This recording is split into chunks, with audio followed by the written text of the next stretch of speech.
चलिए शुरू कर सकते हैं। एक अपन ने कल जो क्वेश्चन किया था ना लास्ट में, वो KMnO4 ओजोनोलाइसिस और वो सब, वो थोड़ा सा क्वेश्चन फ्रेमिंग में मेरे एंड पर मिस्टेक है, उसको क्रॉस कर दो ना। उसमें KMnO4 एल्केन भी मैंने टर्मिनल ले ली है, बच्चों ने बाहर आके बताया, अच्छा लगा जब मास्टर की कोई गलती उसी का स्टूडेंट बताता है, हमें क्यों नहीं बताया, हम और अच्छे से बता के आते इसको। तो वो क्वेश्चन क्रॉस कर दो। ये बढ़िया है, कौन से वाला, जहां टॉलरेंस रिएजेंट वगैरह करवाए थे उसके बाद देखो, एसिडिक नेचर का या टेस्ट ऑफ टर्मिनल अल्काइंस करके करवाया होगा। हाँ ये वाला ही। कौन से वाली हेडिंग की बात है? Chemical test of terminal alkynes के जस्ट बाद क्वेश्चन करो, उसको क्रॉस कर दो। सिमिलर क्वेश्चन आपको मॉड्यूल में मिल जाएगा। कॉन्सेप्ट जो था वो आप तक मैंने पहुंचा दिया है। चलिए, हाँ यही क्रॉस करना है। हाँ XYZ वाला, ये बिल्कुल सही है। अब आगे बढ़ सकते हैं। लौट आए हो? देखिए अगला चैप्टर और काफी इंपॉर्टेंट चैप्टर हमारे सामने रहेगा, बेंजीन एंड इट्स डेरिवेटिव्स। बढ़िया चैप्टर है, लगभग इस चैप्टर की रिएक्शन हर चैप्टर में आपको दिखाई देंगी। क्लियर? तो मैं आपको बता रहा था कि non polar pi bond containing compounds are nucleophiles. आप बताइए, एल्कीन में भी नॉन पोलर पाई बॉन्ड है कि नहीं है? एल्काइन में भी नॉन पोलर पाई बॉन्ड है कि नहीं है? और बेंजीन के अंदर भी नॉन पोलर पाई बॉन्ड्स है या नहीं है? तो दोस्तों ये तीनों के तीनों क्या होते हैं? Nucleophiles. Alkene nucleophile, alkyne nucleophile, and benzene is also a nucleophile. Electrophile के साथ रिएक्शन करना पसंद करेगा बेंजीन, न्यूक्लियोफाइल के साथ रिएक्शन करना पसंद नहीं करेगा। पर रिएक्शन करने का अंदाज इसका थोड़ा सा एल्कीन्स और एल्काइंस से अलग रहेगा। पहला स्टेप मैच करेगा, दूसरा स्टेप मैच नहीं करेगा। क्यों नहीं करेगा, सारी चर्चाएं करेंगे। इससे पहले भी हमने बेंजीन को कई रिएक्शंस में बचाने की कोशिश की है। ठीक है, तो आप जानते हैं जब भी कोई चैप्टर शुरू होता है तो हम स्टार्टिंग करते हैं केमिकल रिएक्शन से। तो हेडिंग लगाएंगे chemical reactions of benzene. Chemical reactions of benzene and its derivatives.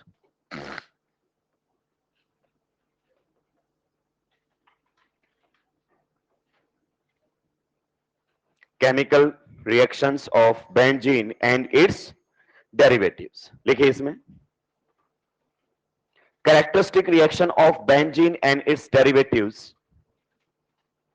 Characteristic reaction of benzene and its derivatives. Characteristic reaction of benzene and its derivatives. Characteristic reaction of benzene and its derivatives is aromatic electrophilic substitution. Is aromatic electrophilic substitution. Is aromatic electrophilic substitution. यानी कि electrophilic substitution है। Aromatic तो इसलिए लगा दिया क्योंकि aromatic ring पर होगा। Aromatic electrophilic substitution. क्लियर? चलिए पेन डाउन कर दीजिए दोस्तों, समझते हैं किस तरीके से बातें होंगी। मान लीजिए ये आपके सामने बेंजीन है। क्या है? बेंजीन। बताइए बेंजीन के हर कार्बन पर कितना हाइड्रोजन है? एक। सही बात है कि नहीं है? Pen down. आप समझ लो अगले 3 लेक्चर या 4 लेक्चर आज के लेक्चर पर डिपेंडेंट है। अगले 3 या 4 लेक्चर मात्र चित्रकला की प्रैक्टिस। आज का लेक्चर सबसे ज्यादा इंपॉर्टेंट रहेगा और कल का भी थोड़ा आधा वाला पार्ट। ये आपके सामने बेंजीन है। इसकी रिएक्शन जब आप किसी इलेक्ट्रोफाइल के साथ करवाओगे, किसके साथ करवाओगे? इलेक्ट्रोफाइल के साथ। तो बेंजीन इलेक्ट्रोफाइल के साथ डेफिनेटली रिएक्ट करेगा, बिकॉज बेंजीन का नेचर कैसा है? न्यूक्लियोफिलिक। ये इलेक्ट्रोफाइल को इलेक्ट्रॉन्स देगा, बिल्कुल देगा, रिएक्शन करेगा इलेक्ट्रोफाइल के साथ, पर ये रिएक्शन एडिशन नहीं, सब्स्टिट्यूशन करेगा। क्या करेगा? सब्स्टिट्यूशन। पहले रिजल्ट देखो, जब भी किसी इलेक्ट्रोफाइल को बेंजीन के साथ रिएक्ट करवाने के लिए लाओगे तो बेंजीन का कोई भी एक हाइड्रोजन उस इलेक्ट्रोफाइल से रिप्लेस हो जाएगा। हर कार्बन पर कितने हाइड्रोजन हैं? 6। 6 में से कोई भी एक हाइड्रोजन इलेक्ट्रोफाइल रिप्लेस कर देगा, means one of the hydrogen will be replaced by the electrophile. कोई भी एक, यहां पर E आ जाएगा और कौन हट जाएगा? H plus. कौन हट जाएगा? H plus. ये आपके सामने देखो, E प्लस ने किसको हटा दिया है? H प्लस को। टाइप ऑफ रिएक्शंस डिसाइड करते हैं रिएक्टेंट और प्रोडक्ट को देखकर। इधर देखिए, रिएक्टेंट को देखो, प्रोडक्ट को देखो। रिएक्शन करने के लिए कौन आया? इलेक्ट्रोफाइल। और हट भी कौन गया? H plus is an electrophile or not? Means one electrophile is replacing other electrophile. Hence reaction is substitution. आप देखो, H की जगह किसने ले ली है? E ने, तो सब्स्टिट्यूशन है। अगर एक की जगह कोई दूसरा आ जाए मतलब substitution. Simple example, PK sir गए, उनकी जगह मैं आ गया, तो ये सब्स्टिट्यूशन हुआ है। क्या हुआ है? मेरे को उनको भेजने मेरा कोई रोल, हाँ मेरे तो अच्छे दोस्त है वो, ठीक है, तो इसे हम सब्स्टिट्यूशन कहते हैं। लाइक पहले आप चाय पीते थे, ठीक है, फिर आपने 2-4 रील देखी कि नहीं चाय के तो बहुत साइड इफेक्ट है, फिर आपने कॉफी पीना शुरू कर दिया। वो कह रहा है दारू, देखो कुछ भी बोलते अलग तरीके के लोग बैठे हुए, तो आपने कॉफी पीनी शुरू कर दी है, तो आप क्या बोलोगे कि मैंने कॉफी को रिप्लेस कर दिया है। किससे? चाय को रिप्लेस कर दिया है। किससे? कॉफी से। तो रिप्लेसमेंट या सब्स्टिट्यूशन होता है। सो H is being replaced by E, पर आपका H हटा किस फॉर्म में है? H प्लस के फॉर्म में, और ये जुड़ा किसकी फॉर्म में है? E प्लस की। Means one electrophile is replacing other electrophile, hence it is electrophilic substitution, and this substitution is taking place on aromatic ring, तो इसे हम एरोमेटिक इलेक्ट्रोफिलिक सब्स्टिट्यूशन। ठीक है सर, ये तो रिजल्ट है कि H हटा और E लग गया, पर हुआ कैसे? पूरा मैकेनिज्म तो आपको बताना पड़ेगा। आइए हम मैकेनिज्म की तरफ चलते हैं। पेन आपके डाउन ही रहेंगे। हमारे सामने है SEAR मैकेनिज्म। SEAR मैकेनिज्म, जैसा मैंने लिखा वैसा ही लिखना जब आप लिखें। AR का मतलब आप समझ गए होंगे, एरोमेटिक, ठीक है। E का मतलब भी आप समझ गए होंगे, इलेक्ट्रोफिलिक, और अब आपको S का मतलब भी समझ में आ गया होगा, सब्स्टिट्यूशन। मैकेनिज्म का मतलब क्या होता है कि रिएक्शन हुई कैसे, उसे हम एक्सप्लेन करेंगे। तो ये आपका मैकेनिज्म जो फॉलो करता है उसे हम कहते हैं SEAR मैकेनिज्म। कैसे रिएक्शन होता है चलिए हम समझते हैं, ध्यान से सुनिए। ये हमारे सामने है बेंजीन। रिएक्शन आपकी 2 स्टेज में चलेगी। कितने स्टेज में चलेगी? 2 स्टेज में। मैं थोड़ा सा और बढ़िया तरीके से लिख लेता हूं। मान लीजिए ये हमारे सामने बेंजीन है। अभी मैं एक H दिखाऊंगा कि कोई सा भी H हटाओ, कोई फर्क पड़ने वाला नहीं है। इसकी रिएक्शन हमने किसी भी रिएजेंट के साथ करवा दी है। रिएजेंट कैसा नेचर का रहेगा? इलेक्ट्रोफिलिक नेचर का। There will be partial positive and there will be partial negative. Reaction कुछ इस प्रकार से आपको होती हुई नजर आएगी। बेंजीन का H हट जाएगा और उसकी जगह कौन ले लेगा बताओ?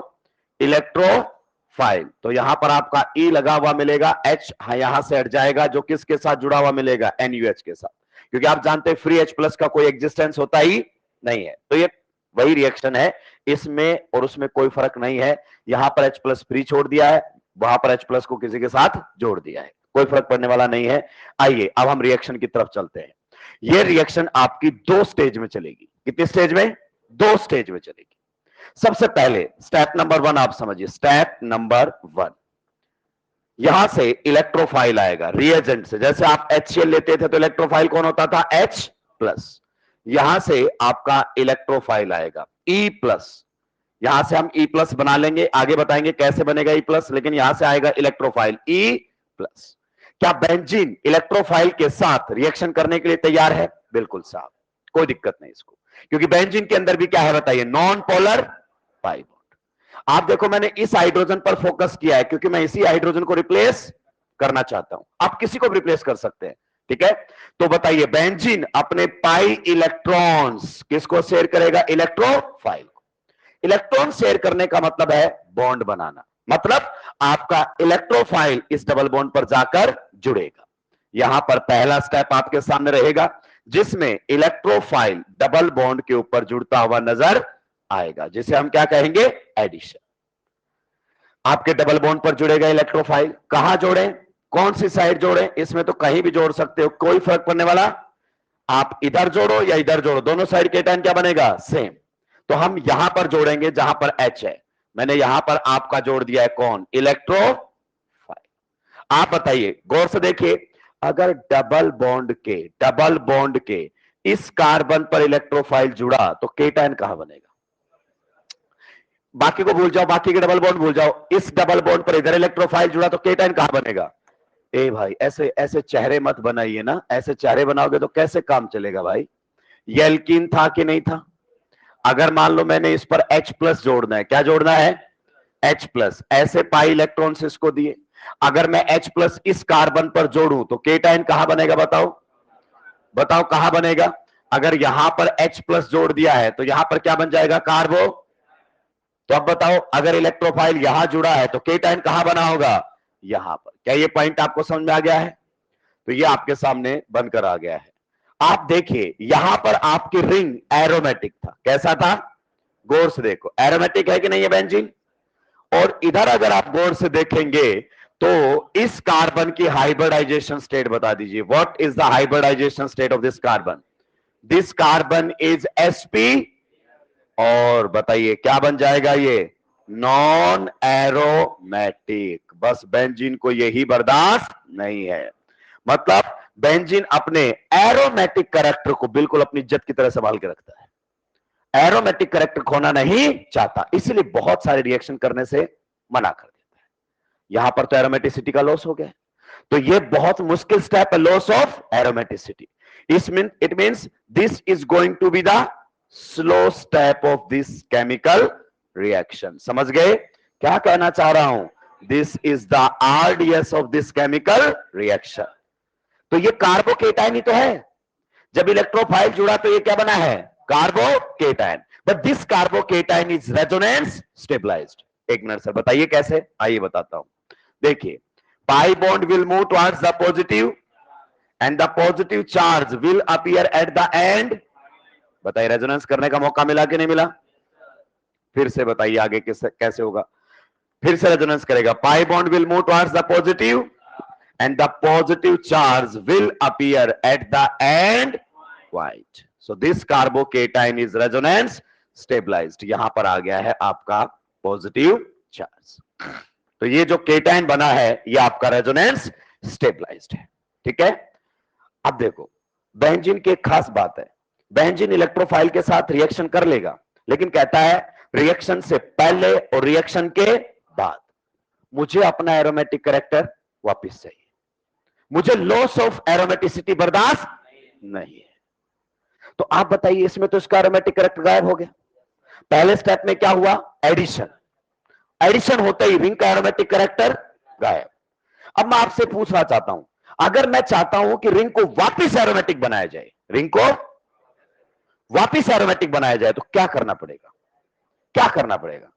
सिंपल सी बात है, जो कार्बन आपने sp3 बनाया है उसको वापस sp2 बनाना, क्योंकि जब तक रिंग का एक भी एटम sp3 रहेगा रिंग एरोमेटिक नहीं हो सकती।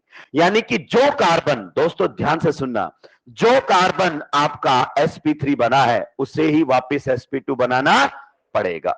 अब आप समझना क्या क्या काम हो सकता है। बताइए, इंटरमीडिएट बना दिया आपने कार्बोकेटायन। कार्बोकेटायन का पहला काम, क्या ये रीअरेंज करना चाहेगा? No, this is not rearrange, this is resonance. ये तो रेजोनेंस हुआ है, तो ये रीअरेंज करके और कहां जाएगा? ऑलरेडी रेजोनेंस स्टेबलाइज्ड है। तो दूसरा काम, बॉन्ड फॉर्मेशन विद न्यूक्लियोफाइल। तो भाई ये काम नहीं करना चाहेगा। आइए स्टेप नंबर सेकंड की तरफ चलते हैं। This was the step number 1 and next step number second, अगर मान लीजिए आपका बना हुआ कार्बोकेटायन, ध्यान से सुनिए, बना हुआ कार्बोकेटायन अपना कौन सा काम कर लेता है, दूसरा, that is bond formation with nucleophile. तो यहां पर आपका ये रहेगा NU माइनस, जब आपने इसको तोड़ा होगा तो E प्लस और NU माइनस बनाया होगा, तो NU माइनस होगा जो कि अगले स्टेप में आकर यहां पर जुड़ेगा। तो ये तो सिंपल कौन सी रिएक्शन हो गई बताओ, एडिशन रिएक्शन नहीं हो गई सिंपल। एक स्टेप में बताओ कौन जुड़ गया था, इलेक्ट्रोफाइल, दूसरे स्टेप में बताओ कौन जुड़ गया है, न्यूक्लियोफाइल। अब मेरे काफी भाई बंधु सोच रहे होंगे एच कहां गया, अरे CH बॉन्ड को दिखाओ ना दिखाओ एक ही, लेकिन ऐसा अगर हो गया तो इसका एरोमेटिक बनने का सपना कभी पूरा होगा ही, ये तो हमेशा के लिए कैसा रहेगा, नॉन एरो। और बेंजीन कहता है ये मुझे बर्दाश्त, मुझे अपना एरोमेटिक कैरेक्टर वापस चाहिए। तो अगर केटायन दूसरा काम करता है, that is the bond formation with nucleophile, loss of aromaticity permanent, that's why benzene addition reaction देना अवॉइड करता है। आइए वापस चलते हैं, जैसे आपकी एल्किन्स रिएक्शन करती थी दोस्तों। देखो जब तक आपको सब्जेक्ट समझ नहीं आएगा ना, क्वेश्चन नहीं कर सकते आप, यहां तो समझ में आने के बाद नहीं बनते हैं। ये आपका HX है, बहुत आसानी से रिएक्शन होती थी। बताओ पहले स्टेप में कौन जुड़ता था, H प्लस, क्या बन जाता था, कार्बो, अगले स्टेप में X, सिंपल एडिशन हो गया। Addition same to same. मान लीजिए अगर आपके पास एल्काइन भी है, क्या है, एल्काइन, चलो एल्काइन का कोई मतलब नहीं है, मान लीजिए बेंजीन है, कौन है, बेंजीन। अगर हम बेंजीन में देखें तो बेंजीन में भी पाई बॉन्ड है कि नहीं है, और इसी पाई बॉन्ड पर इसी तरीके से हम रिएक्शन करवा दें, किसकी, HX की, तो बेंजीन कहता है मैं एल्कीन की तरह रिएक्शन नहीं करूंगा। क्या आप कभी ऐसे सोचो, पहले स्टेप में H प्लस जोड़ दिया, क्या बना दिया, कार्बो, और दूसरे स्टेप में X माइनस जोड़ दिया, कहता है ये मुझे बर्दाश्त, मैं ऐसी रिएक्शन नहीं करूंगा। क्यों, क्योंकि यहां पर बताओ मैं कैसा हूं, एरोमेटिक, और आपने जैसे ही एडिशन करवाया मैं कैसा हो गया हूं, नॉन एरो। क्या ये पॉइंट आपको समझ में आया दोस्तों? तो अब आपको क्लियर हुआ होगा कि बेंजीन एल्किन्स की तरह एडिशन क्यों नहीं करना चाहता, बिकॉज एडिशन में उसका एरोमेटिक कैरेक्टर परमानेंटली चला जाता है, और बेंजीन को अपना एरोमेटिक कैरेक्टर वापस चाहिए। तो अब बताइए कार्बोकेटाइन के मैंने आपको कितने काम बताए थे, 3। बहुत अच्छा लगा आप लोगों ने रिप्लाई दिया। कब बता दो 3 काम भी क्या है। कार्बोकेटाइन का पहला काम रीअरेंजमेंट, रीअरेंजमेंट, बिल्कुल सही आपने बताया है। दूसरा काम बताओ, bond formation with nucleo, bond formation with nucleophile, NU minus लिख दूं। और तीसरा काम एलिमिनेशन, बहुत ही बढ़िया, आज का लेक्चर ठीक ठाक चला जाएगा। एलिमिनेशन इतना काफी है मास्टर के लिए भाई, इतना काफी है एलिमिनेशन। आपने पहला काम देखा रीअरेंज कैसे करता है, आपने दूसरा काम देखा बॉन्ड फॉर्मेशन विद न्यूक्लियोफाइल कैसे करता है, आज हम देखेंगे तीसरा काम। आप बताइए, वापिस आते हैं, केटायन से हमने पूछा क्या बॉन्ड फॉर्मेशन विद न्यूक्लियोफाइल के साथ जाना चाहेगा, मुंह पे मना कर दिया कि ये मुझे बर्दाश्त, एरोमेटिसिटी कभी वापस मिलेगी नहीं। बेंजीन कह रहा है मैं एक ही कंडीशन पर रिएक्शन करने के लिए तैयार हुआ था इलेक्ट्रोफाइल के साथ, कि मुझे रिएक्शन से पहले और रिएक्शन के एरोमेटिक कैरेक्टर चाहिए अपना, और अगर तुमने एडिशन कर दिया तो मैं तो कभी एरोमेटिक बनी ही। तो अब केटायन अपना तीसरा काम करेगा, और तीसरा काम कौन सा रहेगा, एलिमिनेशन। और एलिमिनेशन कैसे होता है दोस्तों, जरा समझिए, NU माइनस यहां पर आ जाएगा, नहीं भी है तो उससे कोई फर्क नहीं पड़ता है। ध्यान से सुनिए एलिमिनेशन कैसे करेंगे पूरी ऑर्गेनिक केमिस्ट्री में। जिस कार्बन पर पॉजिटिव चार्ज है, क्या बोला मैंने, उसके बाजू वाले sp3 कार्बन से H प्लस हटेगा।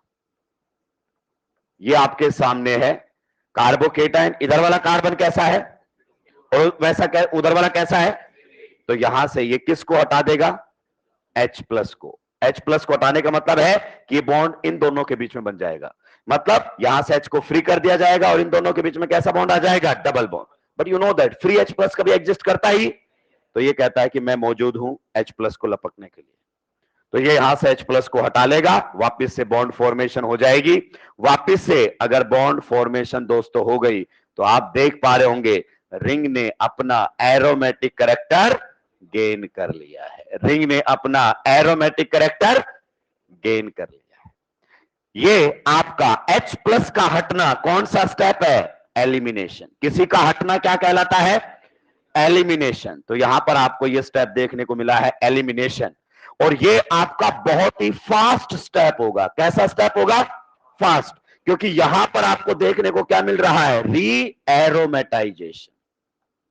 क्या देखने को मिल रहा है? री एरोमेटाइजेशन।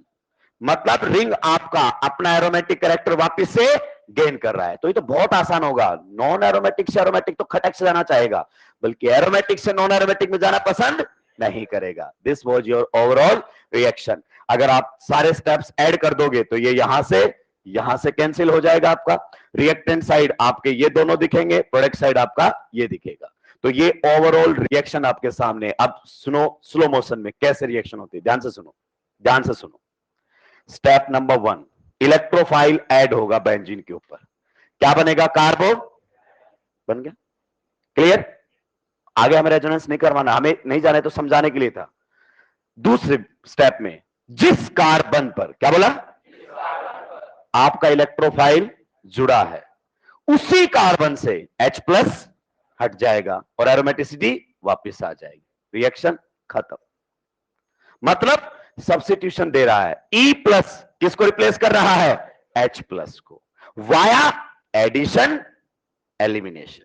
वाया एडिशन एलिमिनेशन का मतलब है कि बीच में रिएक्शन एडिशन और एलिमिनेशन के थ्रू गई है, पर रिएक्शन का टाइप कैसा है? Substitution. Type of reaction is always decided by, type of reaction is always decided by seeing reactants and products. इधर सुनो, टाइप कैसे डिसाइड करता है। मान लीजिए हम कोटा से चले, कहां से चले और हम कहां पहुंच गए हैं? दिल्ली। अच्छा, कोटा से चले और कहां पहुंच गए हैं? दिल्ली। तो आपसे कोई पूछे कहां से आए हो, तो आप बोलोगे कोटा से। That's it. आए कहां से हो? कोटा से। रिजल्ट ये है। तो अगर हमसे रिएक्शन को देखें तो रिएक्टेंट और प्रोडक्ट को देखकर बताई जाएगी रिएक्शन। तो रिएक्टेंट और प्रोडक्ट को देखकर ऐसा लग रहा है कि आपका H किससे रिप्लेस हो गया है? E से। तो रिप्लेसमेंट रिएक्शन है, सब्स्टिट्यूशन रिएक्शन है। पर आप बताओ इस E ने कैसे रिप्लेस किया इसको? E+ की फॉर्म में। और H भी कैसे आता है? H+ की फॉर्म में। मतलब ये इलेक्ट्रोफिलिक सब्स्टिट्यूशन हुआ। One electrophile is replacing other electrophile. तो रिजल्ट है रिएक्शन इलेक्ट्रोफिलिक सब्स्टिट्यूशन है। तो आप आए कहां से हैं? कोटा से। अगर मैं आपसे पूछूं कैसे आए, तो आप कह सकते हैं वाया जयपुर आया हूं। रिजल्ट है कोटा से दिल्ली आप पहुंचे हैं। वाया कहां से गए हैं उससे कोई फर्क पड़ने वाला नहीं है। तो रिजल्ट है रिएक्शन का कि रिएक्शन एक सब्स्टिट्यूशन रिएक्शन है, पर ये रिएक्शन गई कहां से है?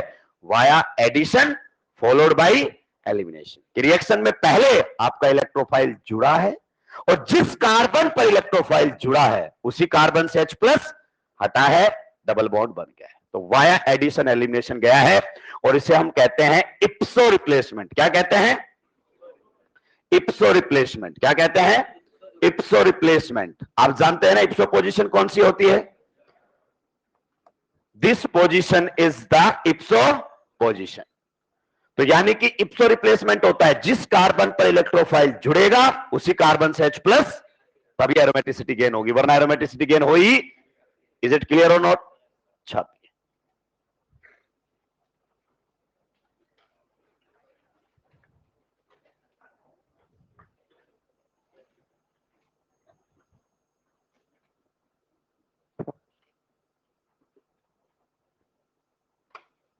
जल्दी जल्दी लिखेंगे दोस्तों।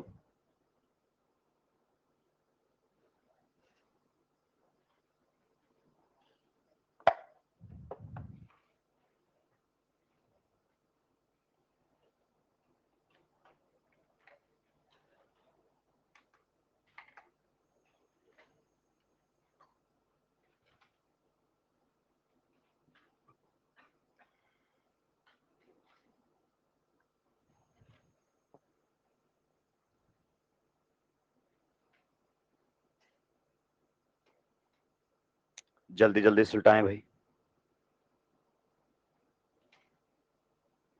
सो बेंजीन एडिशन रिएक्शन क्या करता है? अवॉइड करता है। कारण लॉस ऑफ एरोमेटिसिटी उसको बर्दाश्त नहीं है। इलेक्ट्रोफाइल के साथ बोलता है रिएक्शन करेंगे, जरूर करेंगे, पर एडिशन नहीं, सब्स्टिट्यूशन। आइए और हमारा H+ हटा के चले जाइए। तो केटायन अपना तीसरा काम करता हुआ नजर आएगा।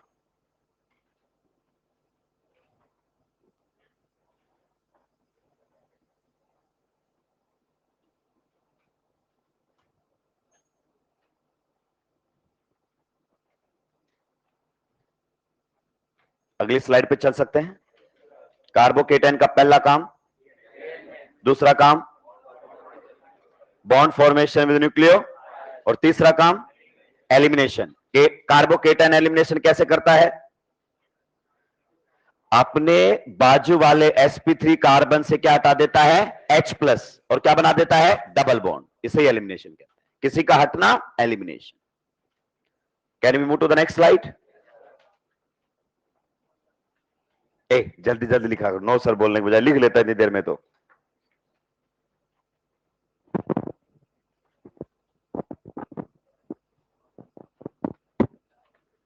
निपटा दिया है।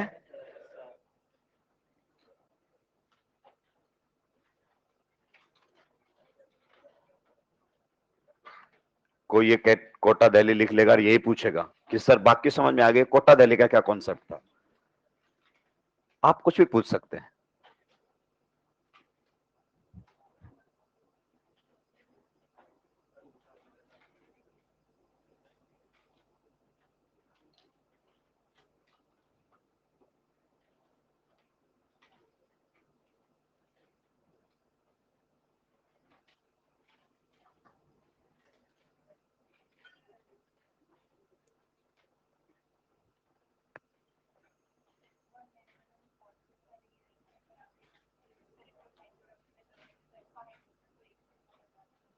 किसमें? वही बनेगा, बना के देखो।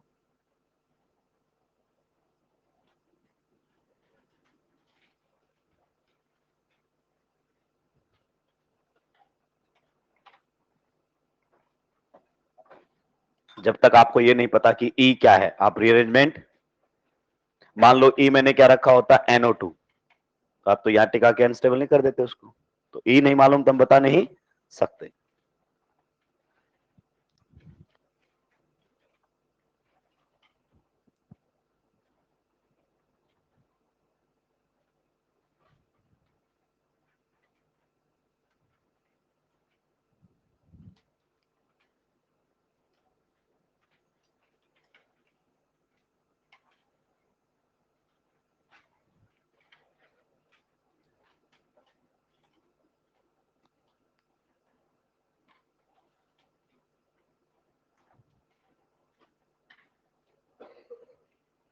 बेंजीन के 3 पाई बॉन्ड हैं, किसी भी पाई बॉन्ड पर एडिशन होगा। एडिशन होगा तो एक साइड इलेक्ट्रोफाइल जुड़ेगा, दूसरी साइड क्या बनेगा? कार्बोकेटायन। जिस कार्बन पर इलेक्ट्रोफाइल जुड़ा है, अगले स्टेप में वहीं से कौन हट जाएगा? H+। खत्म हो गया रिएक्शन। क्योंकि बेंजीन को लॉस ऑफ एरोमेटिसिटी बर्दाश्त नहीं है। एक ही कंडीशन पर रिएक्शन करने के लिए बेंजीन एग्री किया था कि मुझे रिएक्शन के बाद अपना एरोमेटिक कैरेक्टर वापस चाहिए। कई जगह पर खो भी देगा, ऐसी बात नहीं है।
निपटा दिया है क्या?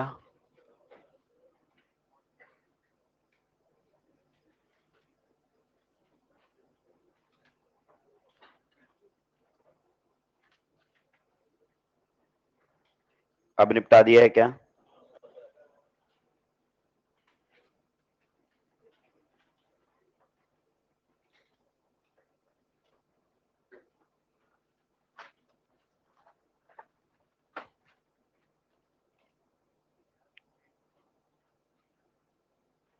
अब निपटाया क्या? और धीरे धीरे लिखो।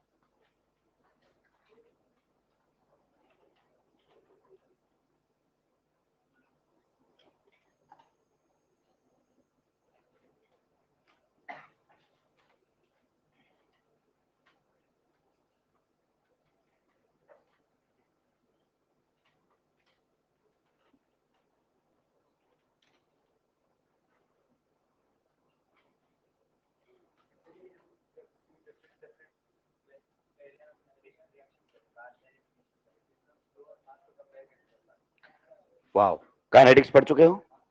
बस तो फिर मुझसे क्यों पूछ रहे हो? क्या तो ठीक है, क्या ठीक है? कैसे पता चला? यस, तो सवाल ही खत्म हो गया। आपका सवाल खत्म। आपका सवाल है आपको कैसे पता चला ये स्लो ये फास्ट? एक्सपेरिमेंट से। आपको कैसे पता चला कि बिजली के तार को पकड़ लेते हैं तो थोड़ी देर बाद निपट जाते हैं? कई लोगों ने पकड़ा और कई लोग निपटे हैं। सो काइनेटिक्स पढ़ चुके हैं दोस्तों, आप ऐसे मत कीजिए कि कॉमर्स और आर्ट्स के रहे हैं। काइनेटिक्स में सर ने चिल्ला चिल्लाकर बताया होगा। मोलिकुलरिटी थियोरेटिकली बता सकते हो, बट रेट एक्सपेरिमेंट से ही आता है। यानी कि किसी रिएक्शन का आरडीएस क्या है या आप रिएक्शन को देखकर नहीं बता सकते, एक्सपेरिमेंट से पहले मालूम होना चाहिए। ये बिल्कुल ऐसा ही सवाल है जैसे आप डॉक्टर बन जाओगे, पेशेंट आपके पास आएगा, आप दवाइयां लिख दोगे, थोड़ी देर बाद पूछेगा आपको कैसे पता ये वाली दवाई काम करेगी? तो आप क्या बोलोगे? 8-10 साल मैंने क्या की है? पढ़ाई की है, पता है किस बीमारी में ये दवाई दी जाती है। तो आरडीएस एक्सपेरिमेंट से आता है। आगे बढ़ सकता हूं दोस्तों? आइए कुछ बातें इस रिएक्शन के रिगार्डिंग हम कर लेते हैं। अगर अपन बात करें तो आप देख सकते हो रिएक्शन के रेट को लेकर हम बात कर सकते हैं। रेट आरडीएस से डिसाइड होता है। एल्किन में भी मैंने बताया था दोनों तरीके से, या तो न्यूक्लियोफिलिसिटी से आंसर दे दो या केटाइन की स्टेबिलिटी से, बात एक ही है। तो पहला पॉइंट हमारे सामने रहेगा इस मैकेनिज्म को पढ़ने के बाद, जो हमें क्लियर होना चाहिए। लिखेंगे reactivity of benzene. Reactivity of benzene. दोस्तों रिएक्टिविटी का मतलब किससे है? रेट। यानी कि कभी रिएक्शंस का क्या कंपेयर करवाने लग जाए?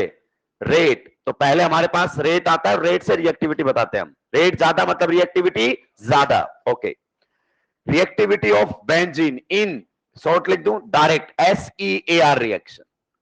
SEAR रिएक्शन आप कैसे बोलोगे? Aromatic electrophilic substitution. तो बताइए किसकी बात रहेगी? डायरेक्टली प्रोपोर्शनल टू रहेगी, या तो आप देख सकते हैं, बताइए क्या? न्यूक्लियोफिलिसिटी। न्यूक्लियोफिलिसिटी ऑफ, बताओ, बेंजीन। एल्किन में भी तो ऐसे देखते थे। इधर देखो, ये रिएक्शन का क्या है? आरडीएस। और आरडीएस में बेंजीन किसकी तरह काम कर रहा है? न्यूक्लियोफाइल। तो जितना अच्छा न्यूक्लियोफाइल होगा रिएक्शन उतनी फास्ट। या फिर ये जो पीछे केटाइन बना है इसकी स्टेबिलिटी, एल्किन में भी दोनों तरीके से बता रखी है। क्लियर? तो आप कह सकते हैं directly proportional to nucleophilicity of benzene. और क्या कह सकते हैं? और stability of sigma complex. Stability of sigma complex. Sir ये किस बीमारी का नाम है? बताएंगे अभी, आप इतना लिख लीजिए। Stability of sigma complex. Stability of sigma complex. अगला point, nucleophilicity of benzene. Compare कर पाओगे? अगला point, nucleophilicity of benzene. Alkenes की न्यूक्लियोफिलिसिटी कंपेयर की थी आपने, तो फिर बताओ कौन से ग्रुप न्यूक्लियोफिलिसिटी को बढ़ाते थे और कौन से घटाते थे? अगर बेंजीन पर कोई ग्रुप लगा हुआ है जी, और कैसा ग्रुप है ये? इलेक्ट्रॉन डोनेटिंग ग्रुप, तो न्यूक्लियोफिलिसिटी बढ़ाता था। तो डोनेटिंग लगेगा तो बेंजीन की न्यूक्लियोफिलिसिटी बढ़ जाएगी। सही बात है कि नहीं है? और दोस्त अगर गलती से विड्रॉइंग लगा दिया तो न्यूक्लियोफिलिसिटी कम हो जाएगी। अरे एल्किन्स में भी तो सेम टू सेम था। तो अगर इलेक्ट्रॉन विड्रॉइंग ग्रुप लगाओगे तो न्यूक्लियोफिलिसिटी को कम कर देता है। डोनेटिंग ग्रुप लगाओगे तो न्यूक्लियोफिलिसिटी को बढ़ा देता है। ठीक है, चलिए अगला point, sigma complex oblique arenium ion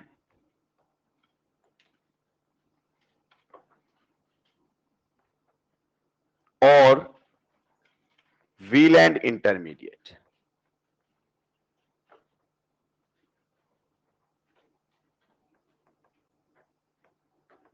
Intermediate is formed in the reaction.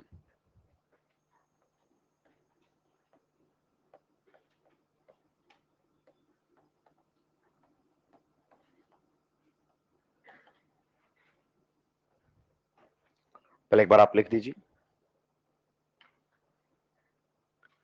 अगर आपसे रिएक्शन का इंटरमीडिएट पूछे तो क्या बोलोगे? सिग्मा कॉम्प्लेक्स या फिर एरेनियम आयन या फिर व्हीलैंड इंटरमीडिएट। ये जो बने हैं तीनों में से किसी को बोल सकते हो, ये क्या है आपका रिएक्शन का इंटरमीडिएट। लेकिन सर आप कैसी बातें कर रहे हो, आप तो कार्बोकेटाइन कार्बोकेटाइन चिल्ला रहे थे। सही बात है दोस्तों, है तो कार्बोकेटाइन ही, पर थोड़ा सा फैंसी नेम दे दिया है। क्या दे दिया है? Fancy name. इधर देखें, आंखें सबकी खुली होनी चाहिए। जब आपका इलेक्ट्रोफाइल आकर जुड़ा यहां पर, तो ये क्या बना था बताओ? कार्बो। सही बात है। रेजोनेंस किया इस कार्बोकेटाइन ने, बिल्कुल किया साहब। रेजोनेंस करके पॉजिटिव चार्ज खिसक गया, यहां पहुंच गया। देखते रहिए आप, पहुंच गया था। ये बात भी बिल्कुल सही है सर, कहीं कोई दिक्कत की बात? फिर इसने रेजोनेंस किया, ये बात भी बर्दाश्त हो रही है सर। तो पॉजिटिव चार्ज बताइए कहां पहुंच गया था? पॉजिटिव चार्ज जो आपका था वो यहां पहुंच गया था। सही बात है कि नहीं है? अगर अपन से पूछे, अपन आम भाषा में तो इनको क्या कहेंगे? तो कार्बोकेटाइन है। सही बात है, हाँ ये कार्बोकेटाइन ही है। लेकिन फैंसी नेम दिए गए हैं इस कार्बोकेटाइन को, या तो आप सिग्मा कॉम्प्लेक्स बोलोगे या फिर एरिनियम आयन बोलोगे। आप समझ गए ना? बेंजीन को क्या बोलते हैं? एरीन। एरीन बेंजीन को बोलते हैं, तो वहीं से क्या आया है? एरिनियम आयन या फिर व्हीलैंड इंटरमीडिएट। अगर मैं इसका रेजोनेंस हाइब्रिड बनाऊं दोस्तों, क्या बनाऊं? Resonance hybrid. तो बताओ, यहां पर तो आपका H है, यहां पर आपका E है।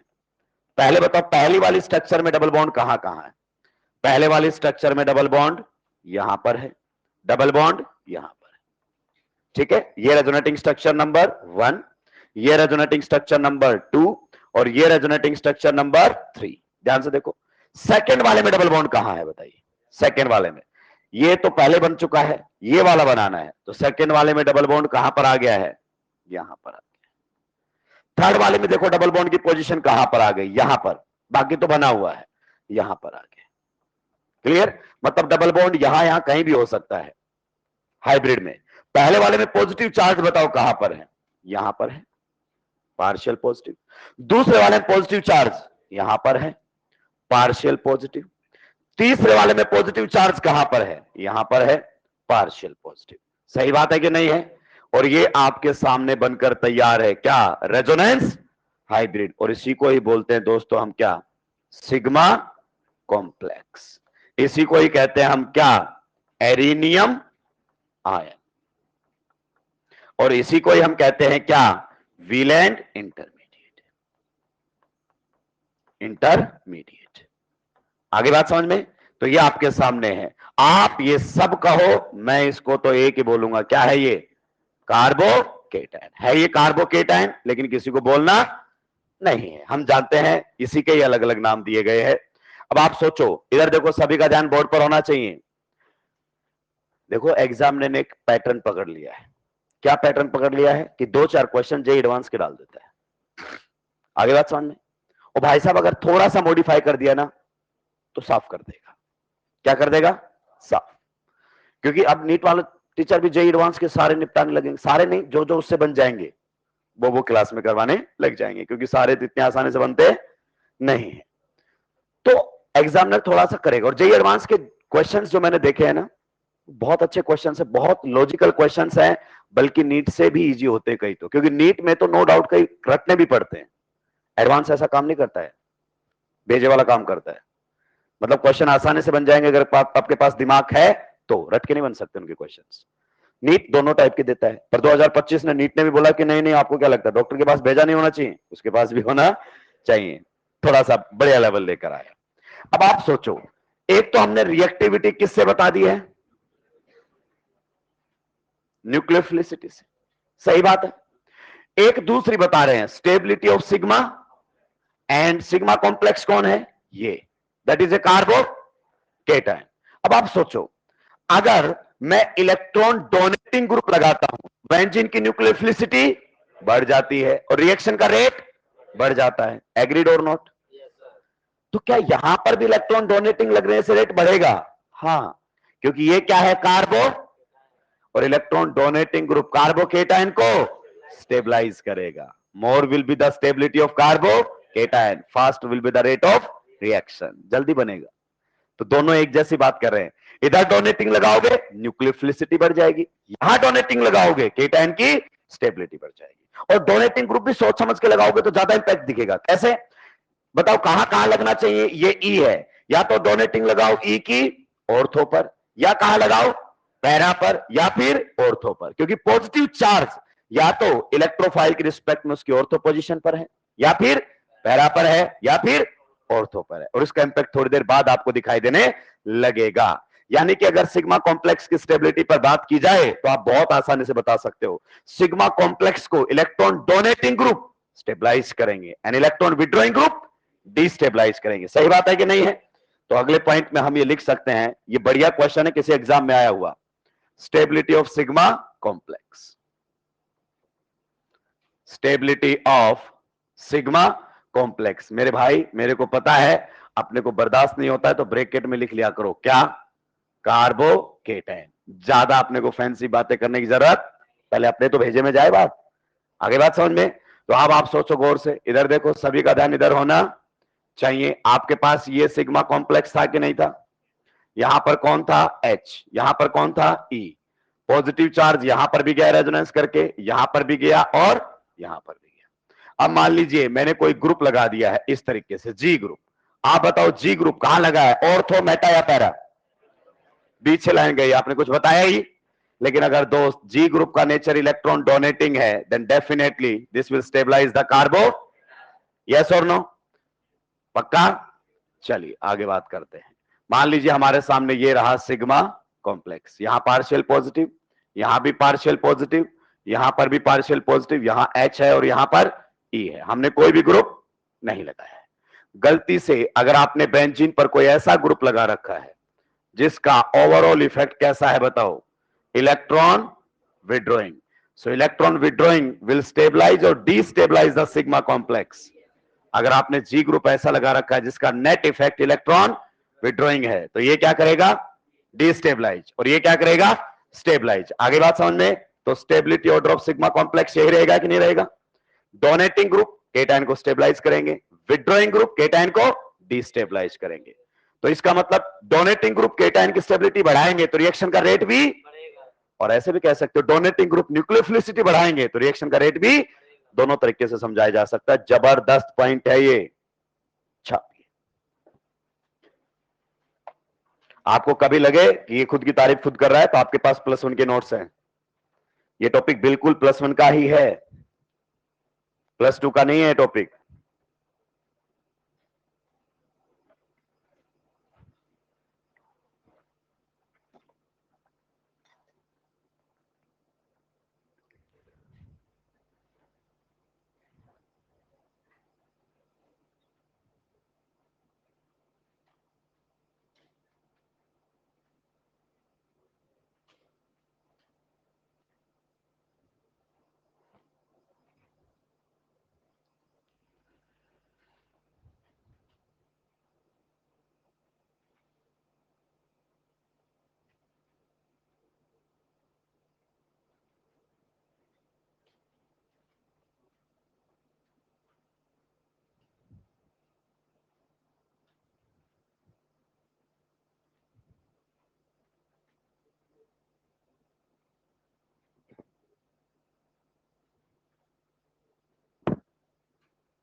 जल्दी जल्दी निपटाए दोस्तों।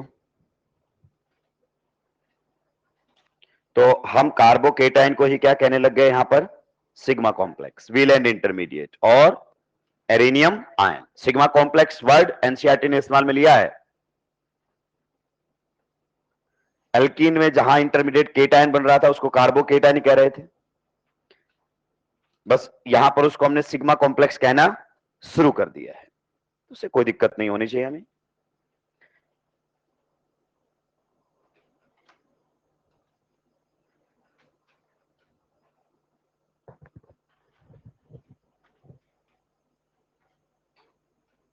निपटा दिया है। Can be move to the next slide. No ही बोला करो तुम, यस मत बोल देना कभी। निपटा दिया है। याद दिला दो आपको, बस यही 2 लाइनें लिखनी, शायद कभी फिर से शुरू से कर दिया हो। तुम कुछ भी कर सकते हो।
निपटा दिया है।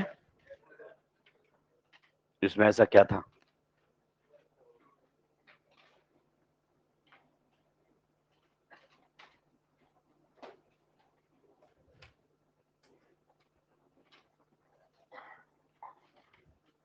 आप निपटा दिया है। नेक्स्ट और लास्ट पॉइंट लिखेंगे इसमें, नेक्स्ट और लास्ट, नेक्स्ट और last. The net result of addition of an electrophile, the net result of addition of an electrophile, the net result of addition of an electrophile, bracket में लिखो E plus, the net result of addition of an electrophile E plus, followed by elimination of a proton, followed by elimination of a proton, followed by elimination of a proton, bracket में लिखो H plus, H plus को proton ही बोलते हैं भाई, followed by elimination of a proton, bracket में लिखो H plus, is substitution of E, is substitution of E for H, is substitution of E for H, is substitution of E for H। मतलब समझ में आया क्या? Yes बोल के चुप होने वाले गजब के हैं भाई। या तो समझ में नहीं आया या समझ में आया तो बताओ मेरे को। क्या कह रहे हैं कि पहले रिएक्शन में क्या हुआ, E प्लस जुड़ा, फिर H प्लस हटा, तो रिएक्शन का रिजल्ट क्या है कि E प्लस ने H प्लस को रिप्लेस किया है। ये रिजल्ट है रिएक्शन का। ओवरऑल रिजल्ट है सब्स्टिट्यूशन, गया वाया एडिशन एलिमिनेशन, ये कहना चाह रहे। आगे बात समझ में? चलिए अब जरा ध्यान से सुनिए दोस्तों, ध्यान से सुनिए। ये चैप्टर बहुत ही इंटरेस्टिंग है, बहुत ही अच्छा चैप्टर है और समझ में आया तो आसान भी है। मान लीजिए दोस्त, मेरी बात को ध्यान से सुनिए, आपके सामने बेंजीन है। क्या है? बेंजीन। आप रट नहीं सकते, ध्यान रखिएगा, बहुत बढ़िया चैप्टर है। ये हमारे सामने बेंजीन है, क्लियर? मैंने कोई इलेक्ट्रोफाइल के साथ रिएक्शन करवाई। किसके साथ? इलेक्ट्रोफाइल के साथ। आप जानते हैं बेंजीन इलेक्ट्रोफाइल के रिएक्शन के साथ रिएक्शन कर लेता है, हां, पर एडिशन नहीं, सब्स्टिट्यूशन। बेंजीन इलेक्ट्रोफाइल के साथ रिएक्शन कर लेता है, हां, पर एडिशन नहीं, सब्स्टिट्यूशन। बेंजीन की कैरेक्टरिस्टिक रिएक्शन इलेक्ट्रोफिलिक सब्स्टिट्यूशन है। इलेक्ट्रोफाइल के साथ रिएक्शन जरूर करेगा पर एडिशन नहीं, सब्स्टिट्यूशन। आप बताइए, हमें मालूम है कि इलेक्ट्रोफाइल जब बेंजीन के साथ रिएक्शन करेगा तो पहले डबल बॉन्ड के ऊपर इलेक्ट्रोफाइल जुड़ेगा। बताओ कौन से डबल बॉन्ड पर जोड़ूं? बताओ आपको क्या लगता है कौन सा डबल बॉन्ड की रिएक्टिविटी ज्यादा है? तीनों ही सेम है। तो किसी भी डबल बॉन्ड पर इलेक्ट्रोफाइल जुड़ सकता है, और जुड़ने के बाद उसी से क्या हटेगा? H+। मतलब यहां पर कितने हाइड्रोजन है बताओ? कितने हाइड्रोजन हैं? 6। बताइए इलेक्ट्रोफाइल कौन से H को रिप्लेस करे? कोई भी हो सकता है। अगर यहां इलेक्ट्रोफाइल जुड़ा तो ये हट जाएगा, अगर यहां जुड़ा तो यही हट जाएगा। तो जिस कार्बन पर इलेक्ट्रोफाइल जुड़ेगा वहीं से H+ हटेगा। इफ कोई ग्रुप बेंजीन पर नहीं लगा हुआ है तो 6 में से 6 के 6 हाइड्रोजन के हटने की प्रोबेबिलिटी इक्वल है, कोई भी हट सकता है और प्रोडक्ट भी सेम बनेगा, कोई सा भी हटा दो कोई फर्क ही नहीं पड़ेगा। तो ये तो ठीक है।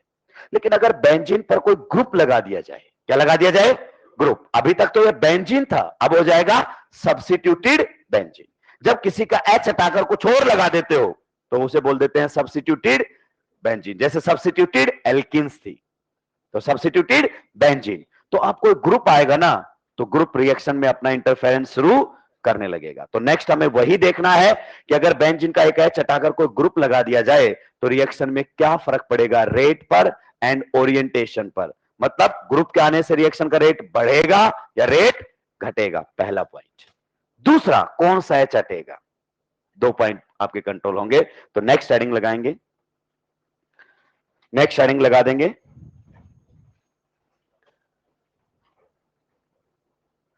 aromatic electrophilic substitution in monosubstituted benzene। aromatic electrophilic substitution, aromatic electrophilic, aromatic electrophilic substitution in monosubstituted benzene।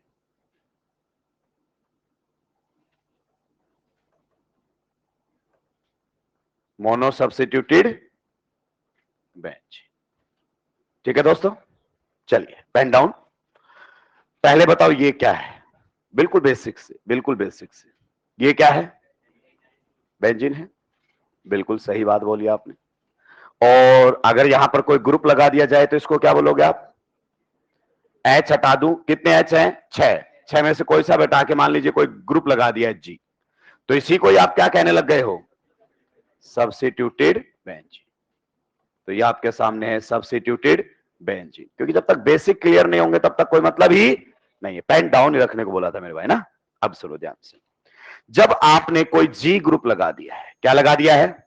Ji group. ये जो बातें बोल रहा हूं ना यही सब्जेक्ट में कनेक्ट करेंगी, इनको ध्यान से सुना करो।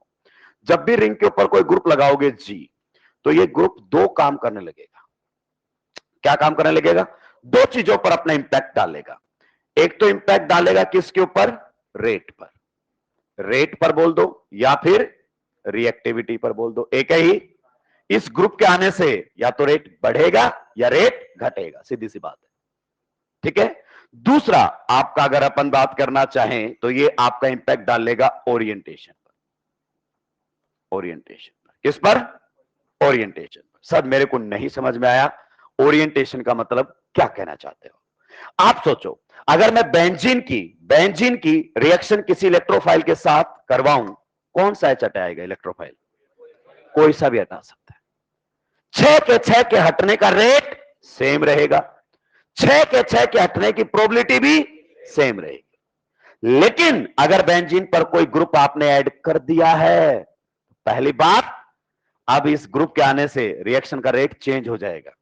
या तो बेंजीन के कंपैरिजन में ये फास्ट रिएक्ट करने लग जाएगा या फिर बेंजीन के कंपैरिजन में स्लो रिएक्ट करने लग जाएगा। पहला इंपैक्ट आएगा, आगे बात समझ में। दूसरा इंपैक्ट, अब आप कोई भी H नहीं हटा सकते हैं। आप इसका ओरिएंटेशन कह सकते हैं या फिर आप ऐसे भी कह सकते हैं डायरेक्टिंग नेचर। क्या करने लगेगा इसका नेचर? Directing nature. आपने +1 में थोड़ा सा पढ़ा है, याद दिलाऊं? Ortho para directing, meta directing. हमने जीओसी में ऐसी कोई बातें नहीं की, क्योंकि यहां की बातें वहां कैसे समझ में आ सकती है? क्लियर? तो यानी कि ओरिएंटेशन कंट्रोल करने लगेगा, डायरेक्टिंग नेचर आने लगेगा। अब आप कोई भी H नहीं हटा सकते। अब आप कोई भी H, अब कोई इलेक्ट्रोफाइल आएगा तो सभी H के हटने का रेट सेम, और किसी भी एच के हटने से सेम प्रोडक्ट नहीं बनेगा। अब मेजर और माइनर बनने लगेंगे, कौन सा एच हटाना है वो ये डिसाइड करेगा। आप समझिए इस ग्रुप के रिस्पेक्ट में ये कौन सी पोजीशंस हैं, ऑर्थो, ये कौन सी हैं, मेटा, और ये कौन सी हैं। तो कहता है कौन सा एच हटाएगा वो मैं ही डिसाइड करूंगा। इसे डायरेक्टिंग नेचर कहते हैं। क्या कहते हैं, डायरेक्टिंग नेचर। क्या ये पॉइंट क्लियर हो गया। तो इन जी ग्रुप्स को हम 3 कैटेगरी में बांटते हैं आपके लेवल पर। कितनी कैटेगरी में, 3 कैटेगरी पे। हमें उन्हीं कैटेगरी को समझने हैं। 3 कैटेगरी के ग्रुप्स आपके सामने रहेंगे, जिसमें पहली कैटेगरी अभी हमारे सामने आने वाली है। ठीक है, पहले इतना नोट डाउन कर दो, पहले कैटेगरी पर आएंगे।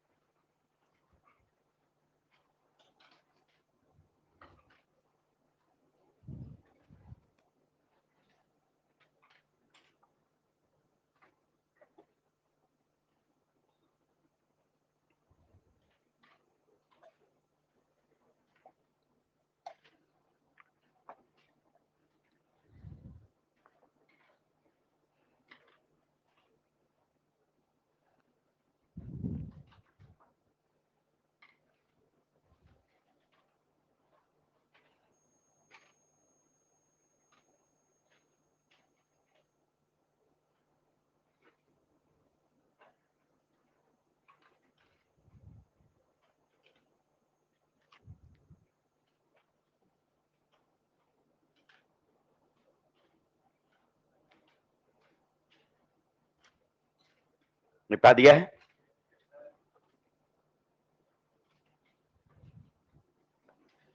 Plus R comma plus H and plus I, plus R comma plus H and plus I, effect showing groups are activating, groups are activating and orthopara directing।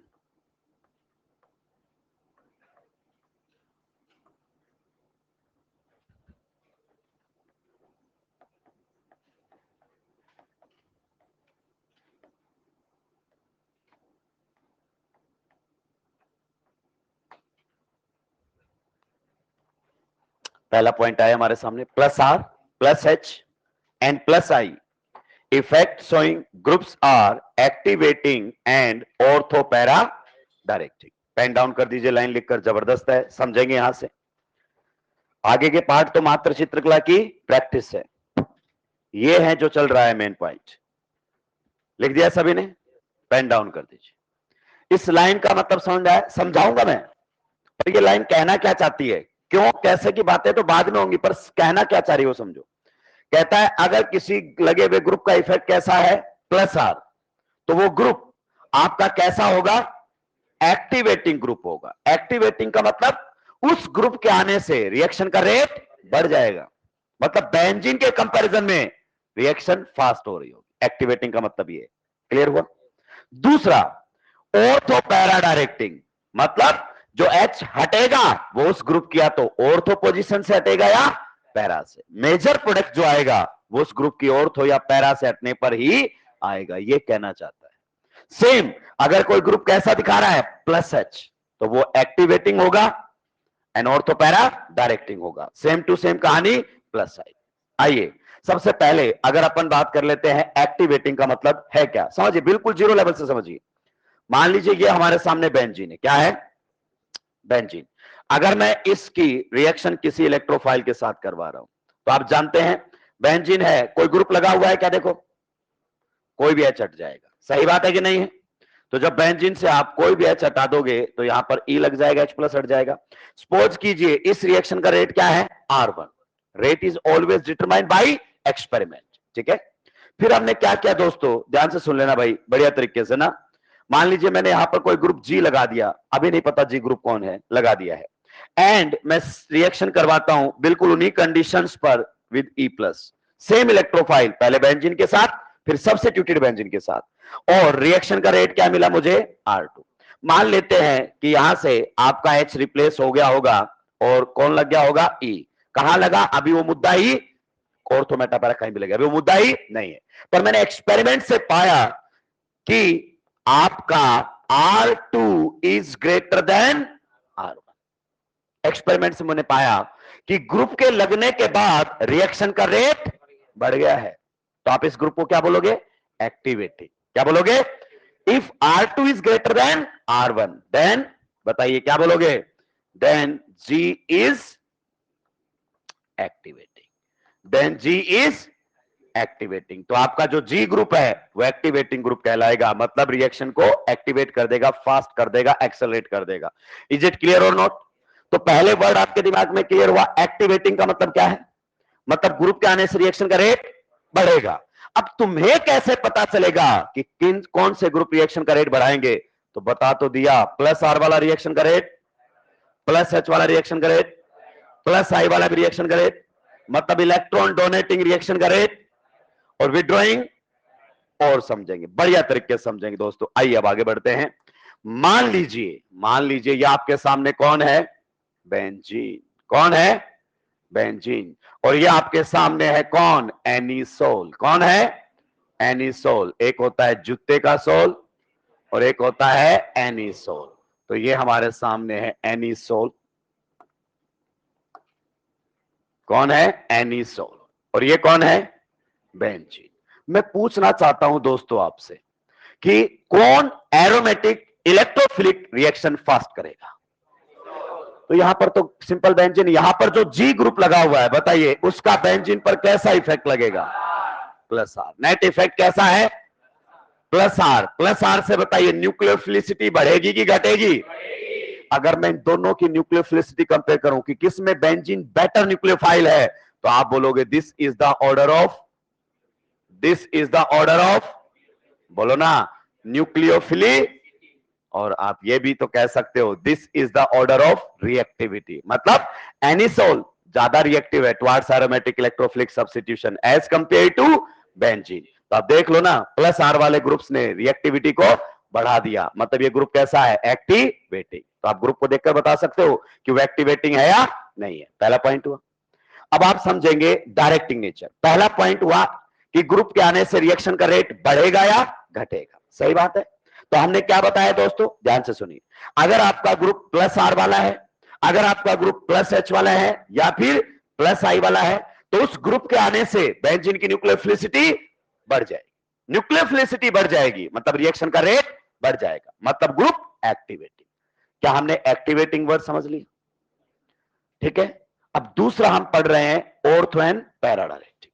Directing का मतलब है कौन सा एच हटेगा। इलेक्ट्रॉन डेंसिटी से समझा रहा हूं, दोनों तरीके समझाऊंगा मैं बढ़िया तरीके से, सारे तरीके आपके सामने रख दूंगा। मान लीजिए कि आपके सामने एनिसोल है। क्या है?